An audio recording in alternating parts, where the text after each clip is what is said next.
High বন্ধুরা, কেমন আছো তোমরা সবাই? আশা করি সুস্থ আছো, ভালো আছো। তো আমিও মোটামুটি ভালো আছি, আমাদের বাড়ির সবাই মোটামুটি ভালো আছে। তো বন্ধুরা, আজকে তোমাদের জন্য একটি প্রেগনেন্সি রিলেটেড ভিডিও নিয়ে চলে এসেছি। তো আজকে আমি তোমাদের সঙ্গে এইচসিজি ইঞ্জেকশনের ব্যাপারে কিছু কথা বলবো। তো এইচসিজি ইঞ্জেকশন তোমরা অনেকেই জানো, প্রেগনেন্সি কনসিভ করার জন্য দেওয়া হয়।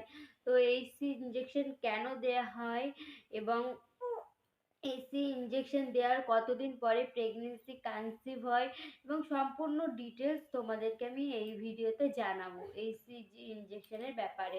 তো কথা শেয়ার করব। তো বন্ধুরা, আজকের ভিডিওতে ভীষণই হেল্পফুল হতে চলেছে তোমাদের জন্য। তো চলো ভিডিওটা শুরু করা যাক। আর আর এরকম নতুন নতুন ভিডিও পেতে আমার চ্যানেলটি অবশ্যই সাবস্ক্রাইব করে রেখো। আর ভিডিওটি স্কিপ না করে সম্পূর্ণ দেখার অনুরোধ রইল। তো বন্ধুরা, চলো ভিডিওটা শুরু করা যাক। তো ভিডিওটা শুরু করা যাক।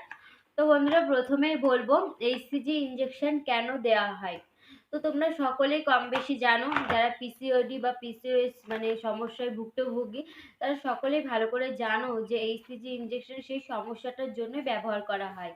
তো তোমাদেরকে সব ভিডিওতেই বলেছি, পিসিওডি আর পিসিওএস এ একটাই কার মানে একটাই সমস্যা হয়, সেটা হলো ওভুলেশন হয় না।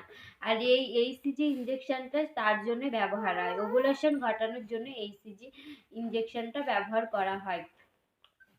তো তোমরা মানে সকলেই জানো, আমাদের দুটো ওভারি আছে। আমাদের শরীরের মধ্যে দুটো ওভারিতে কিছু কিছু ফলিকল আছে। তো সেই ফলিকলগুলো যখন রাপচার হতে পারে না বা বড় হয় না, সেগুলো ছোট ছোট সিস্টের আকার ধারণ করে থাকে।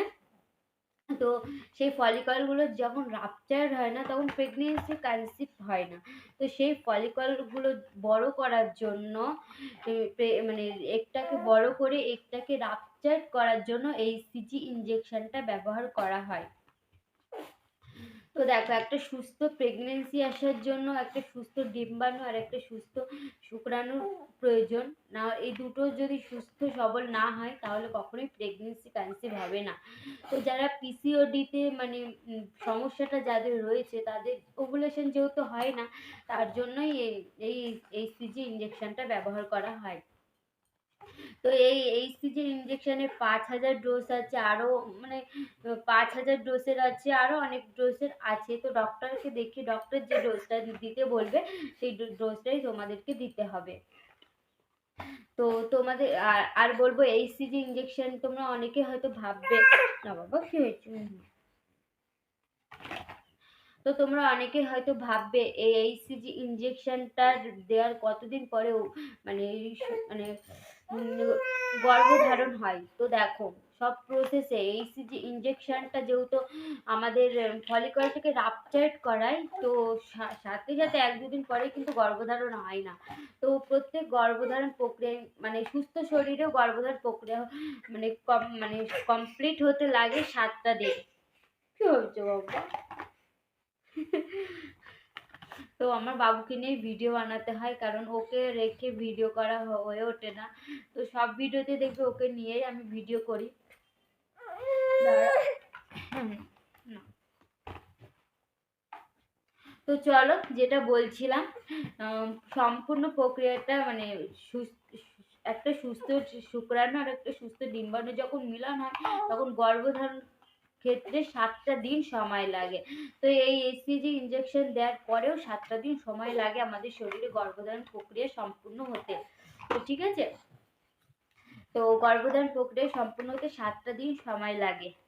তো এই মানে প্রত্যেক মানে এইচসিজি ইঞ্জেকশনটা ফলিকলটাকে রাপচার করার জন্যই দেওয়া হয়।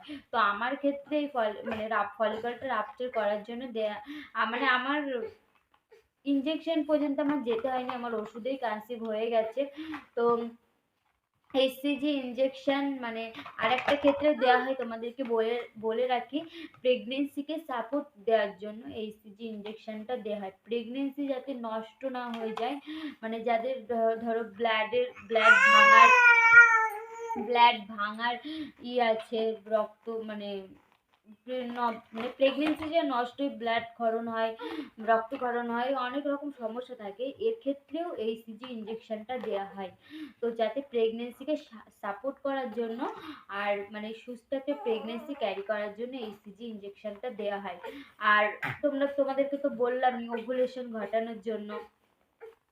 তো তোমাদেরকে একটা কথাই বলবো, তোমাদের কি বলবো, সিস্ট এমন একটা জিনিস যেটা মানে কোনো কোনো ক্ষেত্রে লাইফস্টাইল চেঞ্জ করে হয়ে যায়, কোনো কোনো ক্ষেত্রে দুটোই লাগে, লাইফস্টাইল চেঞ্জ আর ডক্টরের পরামর্শ সবই লাগে পিসিওডির ক্ষেত্রে।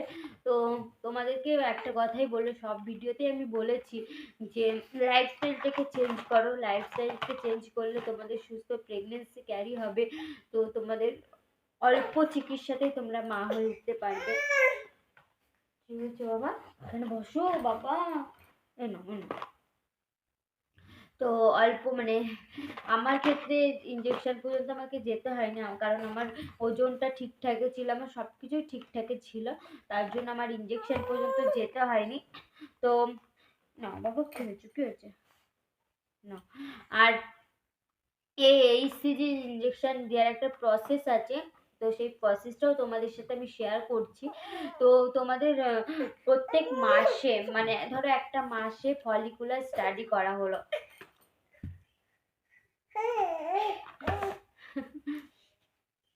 না না ওটা না ওটা না ওটা না। তো তোমাদেরকে প্রত্যেক মাসে ফলিকুলার স্টাডি করা হলো। ফলিকুলার স্টাডি বলতে কি, আমাদের ভ্যাজাইনে দুপাশে দুটো ওভারি থাকে, একটা যন্ত্র আছে, সেই যন্ত্রটা আমাদের ভ্যাজাইনার মধ্যে দিয়ে পুশ করে ওভারিতে দেখা হয় ফলিকুলারগুলো কিরকম মানে বড় হচ্ছে না ছোট হয়ে আছে। তো বড় হচ্ছে মানে সেই মানে যন্ত্রটা দিয়ে দেখা হয়, যদি দেখা যায় তোমাদের ফলিকল মানে প্রথমে একদম ছোট ছোট হয়ে আছে, তো ঠিক আছে, সেগুলোকে ওষুধের মানে আমাদের মুখে খাওয়ারও ওষুধ দেয়, ওষুধের মাধ্যমে একটু বড় করা হলো। তারপরে ফলিকলটা রাপচারের একটা সাইজ আছে, যে সেই সাইজটা আছে ফলিকলটা রাপচার্ড হয়। তো সেই সাইজটা হলো 18 মিলিমিটার। 18 মিলিমিটার হলে ফলিকলটা রাপচার হবে। তো যখন দেখবে যে 18 মিলিমিটারের কাছাকাছি চলে এসেছে ফলিকলটা, তখন এইচসিজি ইঞ্জেকশনটা দেওয়া হয়। এইচসিজি ইঞ্জেকশন দিয়ে ফলিকলটাকে রাপচার করানো হয়। তো ঠিক আছে, ফলিকলটাকে রাপচার করে তারপরে ডক্টরবাবু বলে দেয় তোমাদের কোন কোন দিন মেলামেশা করলে গর্ভধারণ হয়তো সম্ভব। তো ডক্টররা সেটা দিন করে বলে দেয়। তো এইচসিজি ইঞ্জেকশন নিয়ে অনেকেই মা হতে পেরেছে, তো তাদেরকে আর অন্য কোনো প্রসেসে যেতে হয়নি। তো ডক্টরবাবু তোমাদেরকে একটা কথাই বলবো, ডক্টরবাবুর সাথে মানে সবসময় কন্টিনিউ যোগাযোগ রাখার চেষ্টা করো, তাকে দেখাও, তার কথা মতো চলাফেরা করো, লাইফস্টাইলটাকে চেঞ্জ করো, এক্সারসাইজ করো, অবশ্যই তোমরা মা হতে পারবে। এটা আমার মনের বিশ্বাস থেকে তোমাদেরকে বলছি, অবশ্যই গর্ভধারণ সম্ভব। তো এইচসিজি ইঞ্জেকশনের মানে উম, মানে খারাপ দিকও আছে ভালো দিকও আছে। এইচসিজি মানে পরপর অনেক মানে ইঞ্জেকশন নিয়ে যাচ্ছে, সেটা করলে কিন্তু হবে না। সেটা ওষুধের ক্ষেত্রেও হোক আর ইঞ্জেকশনের ক্ষেত্রে হোক, সম্পূর্ণটা একটা কোর্স আছে। তো সেই কোর্সের বাইরে গিয়ে কিছু করলে কিন্তু শরীরের পক্ষে খুবই খারাপ। তো যেমন ওষুধ, মুখে খাওয়ার ওষুধ 6 মাস পর্যন্ত খাওয়া যেতে পারে, তো সেখানে 3 মাসের মধ্যে অনেকের প্রেগনেন্সি চলে আসে, তারপর থেকে আর প্রেগনেন্সিটা আসে না। তো ঠিক আছে, তো কারো কারো ধরো 100 জনের মধ্যে একজনের এলো এরকম, সেরকম ইঞ্জেকশনেরও কোর্স আছে। তো সেই কোর্সটা ধরো তুমি ইঞ্জেকশন নিয়েই গেলে কোনো কাজই হচ্ছে না, তাহলে তো মানে একটা মানে শরীরের পক্ষে একটা খারাপ হবেই। তো তোমাদেরকে তো বললাম এইচসিজি ইঞ্জেকশন ফলিকল রাপচার করানোর জন্য দেওয়া হয়, ফলিকলটাকে বড় করার জন্য দেওয়া হয় এবং সুস্থ প্রেগনেন্সি ক্যারি করার জন্য এইচসিজি ইঞ্জেকশনটা দেওয়া হয়। তো তোমাদেরকে তো সবটাই জানালাম, আর সব ভিডিওতে আমি বলেছি লাইফস্টাইলটাকে চেঞ্জ করো, ওজনটাকে কন্ট্রোলে করো, তাহলে দেখবে তোমরা একটা সুস্থ মানে প্রেগনেন্সি ক্যারি করতে পারবে। তো আমার যেটুকু অভিজ্ঞতা সেটুকুই আমি তোমাদের সাথে প্রত্যেকটা ভিডিওতেই শেয়ার করি। তো দেখো, মানে বেশি বানিয়েও বলি না, বা মানে আমার যেটা অভিজ্ঞতা আমি সেটাই তোমাদের সাথে শেয়ার করি। তো জানি না তোমাদের কতটা উপকারী লাগবে কি লাগতে পারে কিনা। নাও না। তো চলো, তোমাদেরকে একটা কথাই বলবো, তোমাদের কোনো প্রশ্ন থাকলে আমাকে অবশ্যই জানাতে পারো। তো আর ডক্টরের কথা মতো চলাফেরা করো। না না না, প্রত্যেক মানে ডক্টর যদি ফলিকুলার স্টাডি করতে বলে তাহলে ফলিকুলার স্টাডিটা করা। আশা করি তোমাদের মানে ডক্টরের কথা মতো চললে সব কিছু সম্ভব। তো চলো, আমার বাবুটা খুব জ্বালাচ্ছে আজকে। কি হয়েছে তোমার? না ওইটা না। তো বন্ধুরা, ভিডিওটা তোমাদের কোনো উপকারে লাগলে অবশ্যই আমাকে একটু সাপোর্ট করো, ভালোবাসা দিও। আর তো বন্ধুরা, জানি না তোমাদেরকে এইচসিজি ইঞ্জেকশনের ব্যাপারে কতটা কি বলতে পারলাম, কিন্তু আমার অভিজ্ঞতাটাই তোমাদের সাথে শেয়ার করলাম। তো যদি তোমাদের কোনো প্রশ্ন থাকে তাহলে অবশ্যই আমাকে কমেন্ট করতে পারো। কমেন্ট করতে কেউ দ্বিধাবোধ করবে না, তোমাদের কমেন্টগুলো আমার অনেক উৎসাহিত করে ভিডিও তৈরি করার জন্য। তো আমার মানে অভিজ্ঞতাটাই তোমাদের সাথে শেয়ার করলাম, মানে এইসিজি ইঞ্জেকশনের ব্যাপারে। তো চলো বন্ধুরা, আজকের ভিডিওটা আমি এখানেই শেষ করছি। তোমরা সবাই ভালো থেকো, সুস্থ থেকো, এবং সুস্থ প্রেগনেন্সি ক্যারি করার জন্য মানে ডক্টরের কথা মতো চলো। মানে ডক্টর যেটা বলবে সেটাই শুনবে, আর লাইফস্টাইলটাকে চেঞ্জ করবে, অবশ্যই তোমরা মা হতে পারবে। তো দেখো, ভগবান যদি চায় অবশ্যই তোমার কোল ভরিয়ে দেবে, কিন্তু তার জন্য অনেক কষ্ট তো করতে হবে। আমিও কষ্ট করে মা হয়েছি। তো এই পৃথিবীটা কষ্টে দিয়ে, মানে কষ্ট না করলে কেষ্ট পাওয়া যায় না, সেরকম। তো চলো, আজকের ভিডিওটা এখানেই শেষ করছি। পরবর্তী নতুন ভিডিওর সঙ্গে তোমাদের সবাই আবার দেখা হবে। তো তোমরা কি ধরনের ভিডিও দেখতে চাও অবশ্যই আমাকে কমেন্ট করবে, আমি সেই ধরনের ভিডিও আপলোড করব। আর তোমরা আমাকে একটু সাপোর্ট করো, একটু ভালোবাসা দিও। আর এই ভিডিওটা ভালো লাগলে অবশ্যই চ্যানেলটা সাবস্ক্রাইব করে পাশে থাকা বেল আইকনটা আছে ওটা বাজিয়ে দিও, তাহলে আমি কোনো ভিডিও আপলোড করলে সবার প্রথমে তোমাদের কাছে পৌঁছে যাবে।